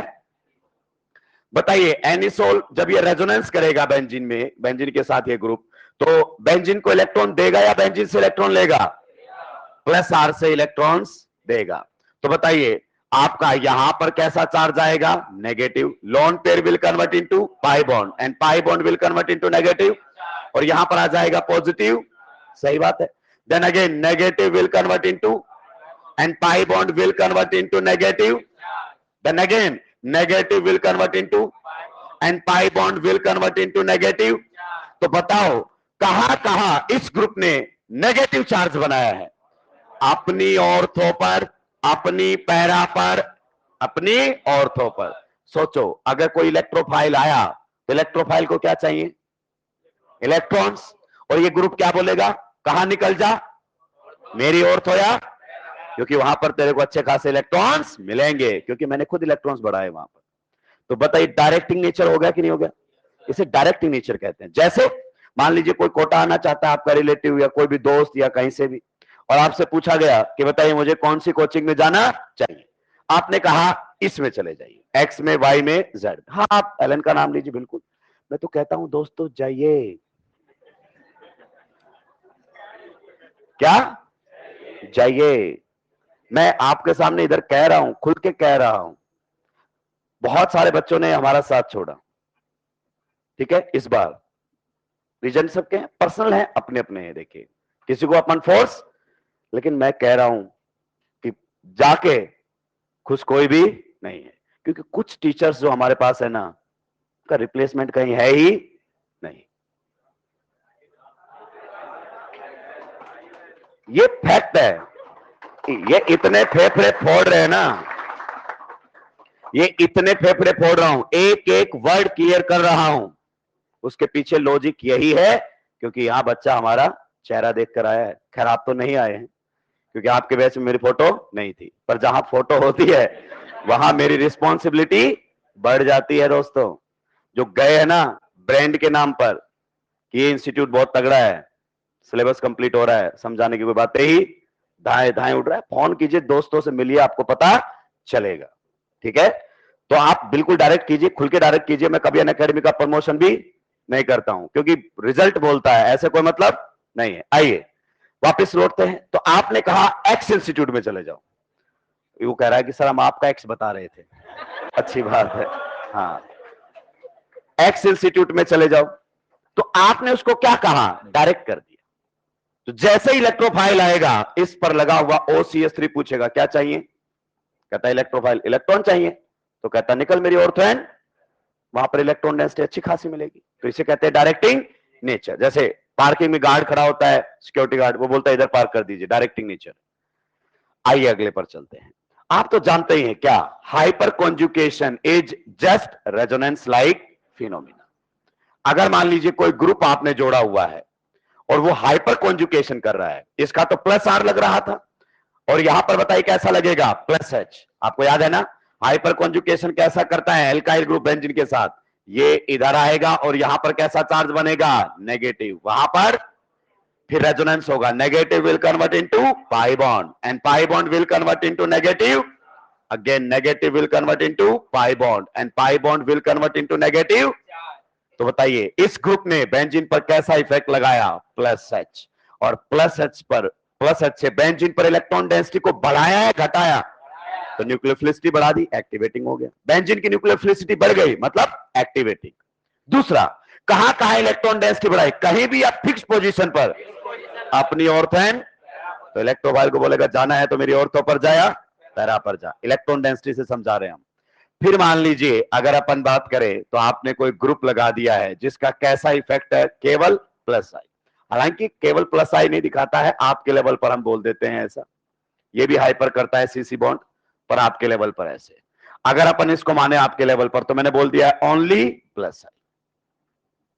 इससे ये तो आप समझा दोगे कि एक्टिवेटिंग नेचर का है। बताइए बेंजीन से इलेक्ट्रॉन लेगा या बेंजीन को इलेक्ट्रॉन देगा, प्लस आई वाला ग्रुप एल्काइल ग्रुप, जियो से रिवाइज कीजिए कैसा है, प्लस आई। प्लस आई का मतलब डोनेटिंग, तो न्यूक्लियोफिलिसिटी को बढ़ाएगा। अब बताइए सबसे ज्यादा न्यूक्लियोफिलिसिटी कहां बढ़ाएगा, electron density, ortho, because inductive distance dependent. फिर इसका मतलब तो ये ऑर्थो एंड मेटा और फिर पैरा के रिस्पेक्ट में जाना, पर ये भी ऑर्थो एंड पैरा डायरेक्टिंग होता है। कैसा होता है ऑर्थो एंड, तो ये इलेक्ट्रॉन डेंसिटी से नहीं समझाया जा सकता, ओनली प्लस आई वाला। फिर कहां से समझाओगे, सिग्मा कॉम्प्लेक्स की स्टेबिलिटी से, दैट इज कार्बोकेटाइन की स्टेबिलिटी से। पहले बताओ इलेक्ट्रॉन डेंसिटी से समझ में आया कि नहीं आया, प्लस आर वाला activating ortho para, plus H वाला भी activating ortho para, plus I वाला एक्टिवेटिंग तक तो समझ में आ गया कि plus I electron donating activating, ortho para directing sigma complex से समझाएंगे। ये हो गया on the basis of electron density यानी कि न्यूक्लियोफिलिसिटी। दूसरा आपने एक और लिखा हुआ है, जो आपने लिखा है यहां पर, क्या बताइए, स्टेबिलिटी ऑफ सिग्मा। आइए इससे भी समझा देते हैं, दोनों से मामला क्या रहेगा एग्जैक्टली सेम, पेन डाउन ही होने चाहिए। दोस्तों पेन सभी के डाउन ही रहेंगे। ये लीजिए साहब, यहां पर जुड़ा हुआ है OCH3, क्या जुड़ा हुआ है, OCH3। कौन रिएक्शन करने के लिए आ रहा है, इलेक्ट्रोफाइल। सभी का ध्यान बोर्ड पर होना चाहिए, ध्यान से सुनिएगा, इलेक्ट्रोफाइल रिएक्शन करने आ रहा है। बताइए क्या बेंजीन इलेक्ट्रोफाइल के साथ रिएक्शन करेगा, करेगा साहब, पर एडिशन नहीं सब्स्टिट्यूशन। अब कौन सा H रिप्लेस होगा ये देखना है। तो ये इस ग्रुप के रिस्पेक्ट में, इस ग्रुप के रिस्पेक्ट में बताओ ये H कौन सा है, ऑर्थो वाला, ये और ये। आगे बात समझने, इधर भी ऑर्थो मेटा पैरा एक ही बात है। तो मान लो पहले ऑर्थो वाला हटाना है, तो जो H हटाना है वहीं पर इलेक्ट्रोफाइल को जोड़ना, सही बात है। तो आइए अगर ऑर्थो वाला H हटाना चाहते हैं तो आपका इलेक्ट्रोफाइल बताइए कहां पर जुड़ेगा, इस ग्रुप की ऑर्थो पोजीशन पर। दोस्तों बहुत ही ध्यान से समझना है, अगर आप यहां से H हटाना चाहते हैं तो यहां पर आकर जुड़ जाएगा कौन, इलेक्ट्रोफाइल। अगर डबल बॉन्ड पर, इस डबल बॉन्ड पर फोकस कीजिए, अगर आपने यहां इलेक्ट्रोफाइल जोड़ा है तो यहां क्या बनेगा, कार्बोकेटाइन। सही बात है कि नहीं है? एंड आपको समझ में आ गया होगा, the formed carbocation is back bonding stabilized. हाँ या ना? तो आप एक बात और जानते हैं, रिएक्शन का मेजर प्रोडक्ट कहां से आता है, लेस स्टेबल कार्बोकेटाइन से या मोर स्टेबल कार्बोकेटाइन से? अब केटाइन की स्टेबिलिटी से समझाएंगे। तो अगर आपने इलेक्ट्रोफाइल को इसकी ऑर्थो पोजीशन पर जोड़ा तो कार्बोकेटाइन जो बनेगा वो highly stable, because the formed carbocation will be resonance stabilized. OCH3 group का उस पर प्लस आर लगेगा, बैक बॉन्डिंग देखने को मिलेगी। क्लियर? अब अगले स्टेप में क्या होगा आप जानते हैं, यहां से H प्लस हट जाएगा, डबल बॉन्ड वापस बन जाएगा। तो ये केवल एडिशन स्टेप दिखा रहा हूं। कौन सा स्टेप दिखा रहा हूं? Because RDS is the formation of कार्बो।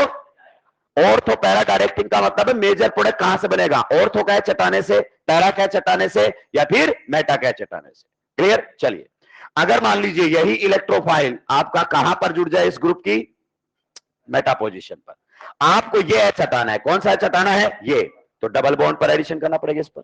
आप बताओ, इलेक्ट्रोफाइल को इधर जोड़ूंगा कि उधर जोड़ूंगा? किधर? ये एच हटाना है मुझे, तो इलेक्ट्रोफाइल डबल बॉन्ड पर किधर जोड़ूं? यहां। तो यहां क्या बनेगा, कार्बो। दोस्तों, आधी जनता को यह भी नहीं पता चलता कि केटाइन कहां बनता है। नीट 2017 या 19 में शायद ऐसा क्वेश्चन आया था, छील के चला गया था लोगों को, क्योंकि चीजें क्लियर है ही नहीं। यहां पर अगर आपने इलेक्ट्रोफाइल जोड़ दिया है तो कार्बोकेटाइन यहां बनेगा। बनेगा कि नहीं बनेगा? तो बच्चे को लगता है कि प्लस आर वाले तो ऑर्थो पैरा डायरेक्टिंग होते हैं, तो पॉजिटिव चार्ज यहां का। अरे अगर इलेक्ट्रोफाइल मेटा पर जुड़ा है तो केटाइन पैरा पर बनेगा, इस ग्रुप के रिस्पेक्ट, क्योंकि यहां इलेक्ट्रोफाइल जुड़ेगा तो केटाइन यही बनेगा। अब देखो, पाई bond will move towards the positive charge. Resonance मैंने रिवाइज करने के लिए बोला था, GOC ऑर्गेनिक केमिस्ट्री की आत्मा है, उसके बिना चीजें समझ नहीं आ सकती। यहां डबल बॉन्ड बन जाएगा, यहां पर बन जाएगा पॉजिटिव चार्ज, फिर से रेजोनेंस करेगा। जी हां, पाई bond will move towards the positive and the positive charge will appear at the end. दोस्तों आप बताइए, क्या यहां पर कार्बोकेटाइन को बैक बॉन्डिंग करने का मौका मिला? क्या OCH3 अपना प्लस आर इफेक्ट इस कार्बोकेटाइन पर लगा पाया? देखिए, दो पाई बॉन्ड के साथ रेजोनेंस तो ये पॉजिटिव भी कर रहा है, लेकिन इसके साथ साथ उसको OCH3 के साथ रेजोनेंस करने का मौका मिला, जिसे हम कहते हैं बैक बॉन्डिंग। पर दोस्त यहां पर इसको बैक बॉन्डिंग करने का मौका ही, अगर मैं इन दोनों केटाइन में से पूछूं which cation is more stable, first cation is more stable and major product through less stable cation और मोर स्टेबल। इसका मतलब यहां से मेजर प्रोडक्ट नहीं आएगा, इसीलिए कह रहा है प्लस आर वाला हूं, मेटा डायरेक्टिंग नहीं हूं मैं। आगे बढ़िए, मान लीजिए अगर आप इलेक्ट्रोफाइल से कौन सा एच रिप्लेस करना चाहते हैं, पैरा वाला, तो बताइए कहां पर एडिशन करवाएंगे, इस डबल बॉन्ड पर, और यहां जोड़ेंगे इलेक्ट्रोफाइल, वहां बनाएंगे कार्बोकेटाइन। सही बात है कि नहीं है? ये जो बना रहे हैं दोस्त, इन्हें आप कहते हैं सिग्मा कॉम्प्लेक्स। यहां पर आपने जोड़ दिया इलेक्ट्रोफाइल, यहां बना दिया है कार्बोकेटाइन। आगे बात समझ में? अब देखो, रेजोनेंस करेगा। जी हां, पाई bond will move towards the positive and the positive charge will appear at the end point। कुछ चमक रहा है क्या दोस्तों? क्या यहां पर आ जाएगा पॉजिटिव, और लोन पेयर के बाजू में पॉजिटिव चार्ज क्या करेगा, back resonance. Again the formed carbocation is resonance stabilized. अब मैं दोस्तों आपसे एक ही बात पूछना चाहता हूं, पूछो सर कौन सी बात है? इन तीनों केटाइन में से which cation is least stable? This cation is least stable, और लेस स्टेबल केटाइन के थ्रू माइनर प्रोडक्ट आता है, मेजर प्रोडक्ट। इसका मतलब अगर रिंग पर कोई प्लस आर वाला ग्रुप लगा है तो मेजर प्रोडक्ट या तो ऑर्थो का एच हटकर आएगा या पैरा का, मेटा का हटकर। सर ऑर्थो एंड पैरा में से कौन मेजर होगा, वो बाद में बात करेंगे, वो बाद में बात करेंगे। आइए इस लाइन को वापस से समझिए, जो आपने लिखा है ना, ortho para directing means major product या तो ऑर्थो से देगा या पैरा से देगा। इज इट क्लियर और नॉट? मेटा से प्रोडक्ट बनेगा पर माइनर, मेजर नहीं बनेगा। छापी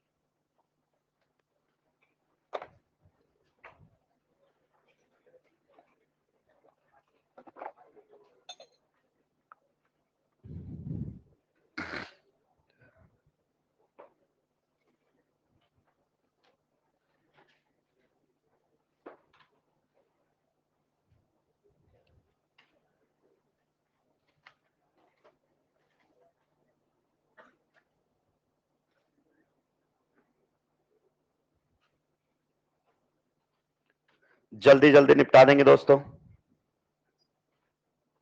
प्लस आर वाला ग्रुप बेंजीन पर लगा है, एक्टिवेटिंग है या नहीं है?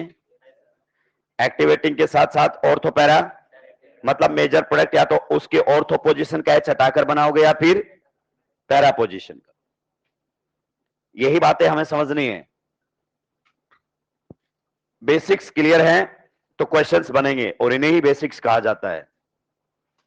आप देखेंगे तो सर लोग ऐसे कहते हुए नजर आएंगे कि एग्जामिनर हमेशा बेसिक पर चोट करता है। यही बेसिक है भाई। एच हटा दे, ये लगा दे, एच हटा दे, वो लगा दे, ये बेसिक नहीं है। ये तो आंसर रटने वाली बातें हो गई है। टॉपिक पढ़ोगे सब चमकेगा, टॉपिक हटा सब गायब।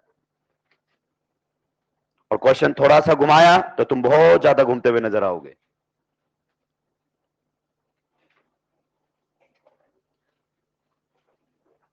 अगली स्लाइड पर चल सकते हैं। मुझे बताओ कौन से ग्रुप्स एक्टिवेटिंग होंगे?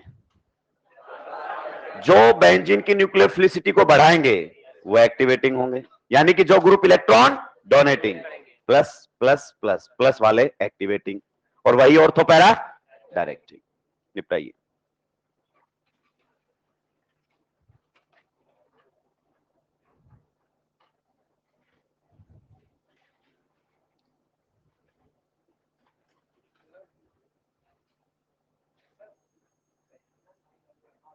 आगे आ रहा है ना बेटा, इसे समझाऊंगा।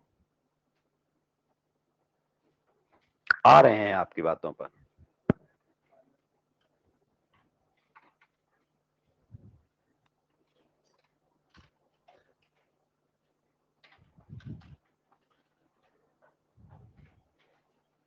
कुछ लोगों के डाउट आ रहे हैं कि आपने बोल दिया 10 दिसंबर तक खत्म कर देंगे, कहीं सच में तो खत्म नहीं कर दोगे?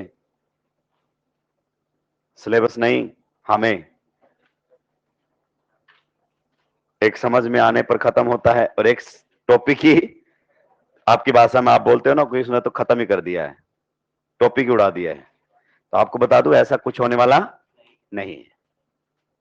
आप जहां भी कंपेयर करेंगे खुल के कंटेंट कंपेयर कीजिए, कोई दिक्कत की बात ही, खुल के दोस्तों, खुल के। हमसे ज्यादा पढ़ाने वाले कहीं मिलेंगे ही? रिएक्शन वाले पार्ट में हम ही टिक कर चलते हैं, वरना तो 15 से 20 में तो पूरा रिएक्शन उड़ता है। 15 से 20 लेक्चर में तो पूरा रिएक्शन गायब, और यहां 15 से 20 तो हम हाइड्रोकार्बन में ले गए लेक्चर। जी हाँ, क्योंकि बच्चे के दिमाग में पहले ही सेट कर दिया जाता है जीओसी तक ही है ऑर्गेनिक। कहां तक? क्योंकि मैं भी वहीं तक ही हूं। उसके बाद तुझे लगता है कि तुझे दिक्कत हो जाती है, तुझसे ज्यादा दिक्कत तो मुझे हो जाती है,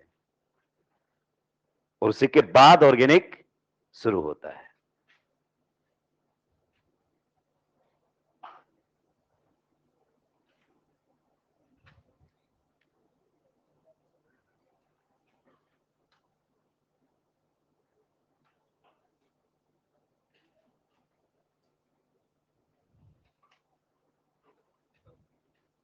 निपटा दिया है।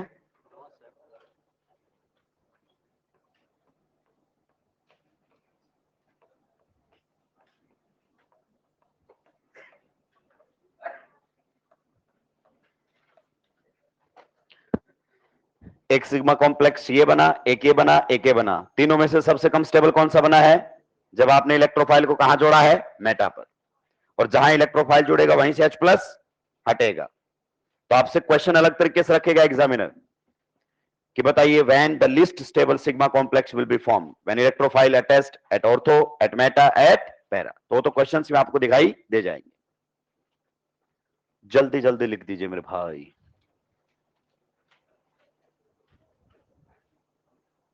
इलेक्ट्रॉन डेंसिटी से बता दिया है, directing nature, activating nature, sigma complex की स्टेबिलिटी से भी बता दिया है। OCH3 लगने पर सिग्मा कॉम्प्लेक्स ज्यादा स्टेबल बन रहा है एज कंपेयर टू बेंजीन, क्योंकि बेंजीन वाले में तो बैक बॉन्डिंग का कोई कॉन्सेप्ट ही नहीं था।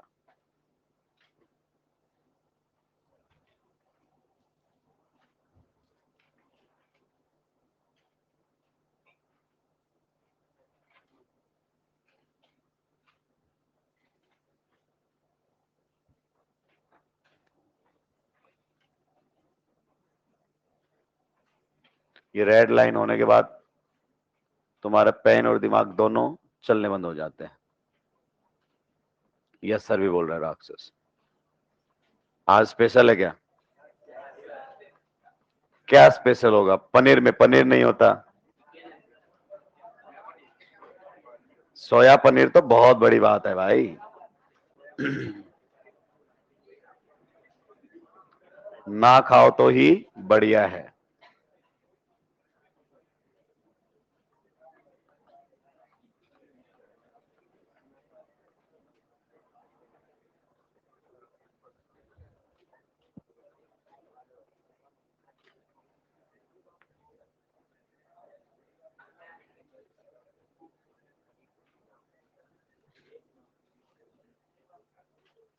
पनीर मेरा भी फेवरेट होता था, पर अब खाने का कोई मतलब।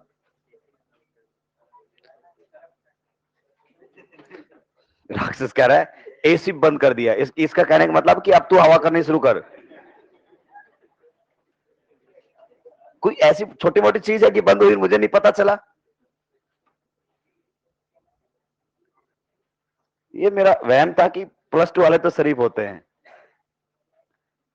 ऐसा है नहीं वैसे। प्रो वाले तो वो तो अलग लेवल के होते हैं। लिखते लिखते मास्टर थोड़ी देर रुकता है तो बोलता पानी ले आओ आप, हम लिख रहे हैं, और कुछ काम करो आप।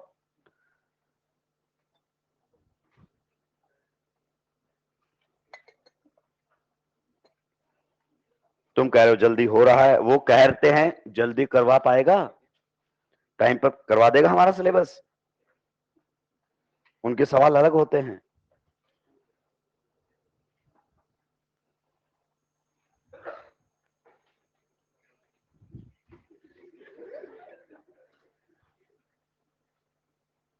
निपटा दिया है। जिसका टाइम हो गया वो चले गए, वो धरती पर है ही नहीं। और जिसको लगता है कि इनमें से भी किसी का हो गया है और उनको निकलना है तो निकल सकते हैं। दरवाजा खुला है। नहीं खुला है उधर वाला, जा सकते हो आप। कुछ तो बिल्कुल ऐसे माथे के ऊपर से उठ के जाते आगे से ही, कैमरे के सामने होते हुए, तो भी कोई फर्क नहीं पड़ता है। निपटा दिया दोस्तों। पढ़ना तो पड़ेगा मेरे भाई, इस साल नहीं, अगले साल, उससे अगले साल। या तो तैयारी छोड़ देगा या पढ़ना शुरू कर देगा, तभी सिलेक्शन होगा, नहीं तो होगा ही नहीं।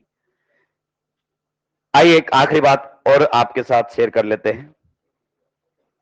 देखो मैंने बताया, इधर देखो ध्यान से, इधर देखो ध्यान से। बेंजीन में से और एनिसोल में से कौन एरोमेटिक इलेक्ट्रोफिलिक सब्स्टिट्यूशन फास्ट देगा? एनिसोल। ये किसके बेसिस पर बताया? न्यूक्लियोफिलिसिटी, कि सर ये +R वाला न्यूक्लियोफिलिसिटी बढ़ाएगा, और आपने बोला था न्यूक्लियोफिलिसिटी ज्यादा तो रिएक्टिविटी भी, ये तो न्यूक्लियोफिलिसिटी। लेकिन मैंने एक पॉइंट और लिखा था, न्यूक्लियोफिलिसिटी के डायरेक्टली प्रोपोर्शनल टू या सिग्मा कॉम्प्लेक्स की स्टेबिलिटी। अब देखो अगर बेंजीन लोगे तो यही सिग्मा कॉम्प्लेक्स बनेगा भाई, यहां डबल बॉन्ड रहा होगा, यहां आपने इलेक्ट्रोफाइल जोड़ दिया, केटन बन गया। अब आपने एनिसोल लोगे तो यही आपका सिग्मा कॉम्प्लेक्स बनेगा। अगर आप H कहां से हटाना चाहते हैं? ऑर्थो से या फिर पैरा से, तो यहां पर आपके सामने बनेगा। अब बताओ इन दोनों सिग्मा कॉम्प्लेक्स में कौन ज्यादा स्टेबल है, पहला या दूसरा? कितने पाई बॉन्ड के साथ रेजोनेंस? 2। वो तो ये भी कर रहा है, पर इसमें बैक, तो स्टेबिलिटी उसी की ज्यादा है। इसका मतलब OCH3 के आने से सिग्मा कॉम्प्लेक्स की स्टेबिलिटी, तो रिएक्शन का रेट भी, ये न्यूक्लियोफिलिसिटी भी समझा दिया और सिग्मा कॉम्प्लेक्स की स्टेबिलिटी। क्योंकि एग्जामिनर कौन सी भाषा में बात करेगा हमें थोड़ी मालूम है। अगर हमारा सब्जेक्टिव पेपर होता तो जो हम जानते हैं वही लिखते हैं, पूरे नंबर मिलते, पर हमारा पेपर क्या है? ऑब्जेक्टिव। तो वो जो जानता है वो हमें मालूम होना चाहिए। आगे बात समझे? चलिए आज के इतना ही दोस्तों, बाकी बात करेंगे अगली क्लास में। कल आप वापस से +R+H रिवाइज करके आएंगे, कंपैरिजन ऑफ +R -R थोड़ा सा रिवाइज करके आएंगे, तो आप थोड़ा कंफर्टेबल फील करेंगे। आज के लिए इतना ही दोस्तों, आप सभी का बहुत बहुत धन्यवाद। आप जाइए, मैं इसमें खाना खाएं बढ़िया तरीके से, पनीर वनीर जो बना है